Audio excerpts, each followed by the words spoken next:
ஸ்ரீமதே ராமானுஜாய நமக. ஸ்ரீமத் வரவர முனையே நமக. ஸ்ரீ ஸ்ரீனிவாச மகா குரவே நமக. ஆழ்வார் எம்பெருமானார் ஜீயர் திருவடிகளே சரணம். அடியன் குமுதவள்ளி கிருஷ்ண ஸ்ரீனிவாசதாசர், ஸ்ரீ கிருஷ்ணா வேத கல்வி நிலையம், காட்பாடி, வேலூர். ஸ்ரீ ஆண்டாள் நாச்சியார் அருளி செய்த திருப்பாவை பாசுரம் 28. கறவைகள் பின் சென்று காணம் சேர்ந்துண்போம், அறிவொன்றும் இல்லாத ஆய்குலத்து உந்தன்னை பிறவி பெருந்தனை புண்ணியம் யாமுடையும், குறைவொன்றும் இல்லாத கோவிந்த உந்தனோடு உறவில் நமக்கிங்கு ஒழிக்க ஒழியாது, அறியாத பிள்ளைகளும் அன்பினால் உந்தன்னை சிறுபேர் அழைத்தனவும் சீறி அருளாதே, இறைவா நீ தாராய் பறையேலோர் எம்பாவாய்.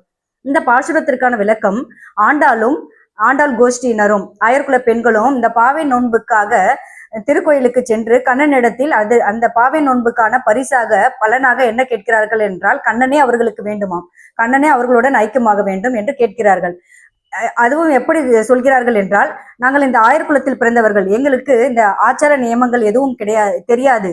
ஒரு பரம்பொருளை அடைய வேண்டும் என்றால் அந்த 3 மார்க்கங்கள் இருக்கிறது அல்லவா? கர்ம யோகம் மூலமாக, ஞான யோகம் மூலமாக, பக்தி யோகம். இந்த 3மே எங்களுக்கு தெரியாது. அறிவு ஒன்றும் இல்லாத ஆயர்குல மாடுகளை மேய்க்கும் இடையர்கள் நாங்கள், இடையர்கள் இனத்தை சார்ந்த பெண்கள் நாங்கள். எங்களுக்கு எதுவுமே தெரியாது. என்ன செய்வோம் என்றால், மாடுகளை மேய்ப்பதற்காக காலையில் ஓட்டி சென்று வனத்திற்கு செல்வோம், காட்டிற்கு செல்வோம். பின்னர் மாலையில் திரும்பி வருவோம். மதியம் உணவு உண்பது கூட நாங்கள் அந்த காட்டிலிருந்து உணவு உட்கொள்வோம்.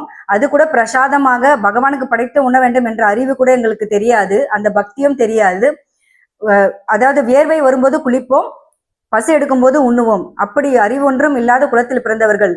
இருந்தாலும் எங்களில் நாங்கள் ஒரு புண்ணியம் செய்திருக்கிறோம். என்னவென்றால், இந்த ஆயர் குலத்தில் நீ கண்ணனாக வந்து அவதரித்து எங்களுடனே இருந்து எங்களுடன் பாலும் சோறும் நெய்யும் வெண்ணையும் நீ பகிர்ந்து கொண்டாய் அல்லவா? எங்களுடைய உறவு, உனக்கும் எனக்குமான உறவு முன்னாலும் பிரிக்க முடியாது, எங்களாலும் அழிக்க முடியாது. அப்படி உள்ளது.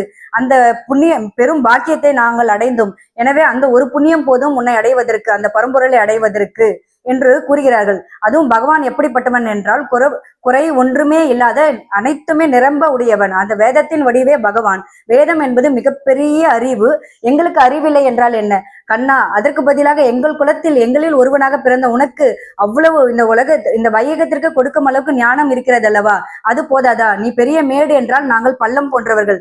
அந்த மேட்டிலிருந்து மண் எடுத்து வந்து இந்த பள்ளத்தை நிரப்பலாம் அல்லவா? எளிதாக நிரப்ப முடியுமே. எனவே எங்களுக்கு வழிகாட்டியாக இருந்து இந்த பாவை நோன்புக்கான அந்த பரிசை, அந்த பலனை நீயே, கண்ணனே எங்களுக்கு வேண்டும் என்று கேட்கிறார்கள். அதுவே இந்த பாசுரத்திற்கான விளக்கம். உன்னை நாங்கள் கண்ணா என்று ஒருமையில் அழைத்திருந்தால் எங்களை மன்னித்துக்கொள் என்று கூறுகிறார்கள். நன்றி. ஸ்ரீ ஆண்டாள் திருவடிகளே சரணம்.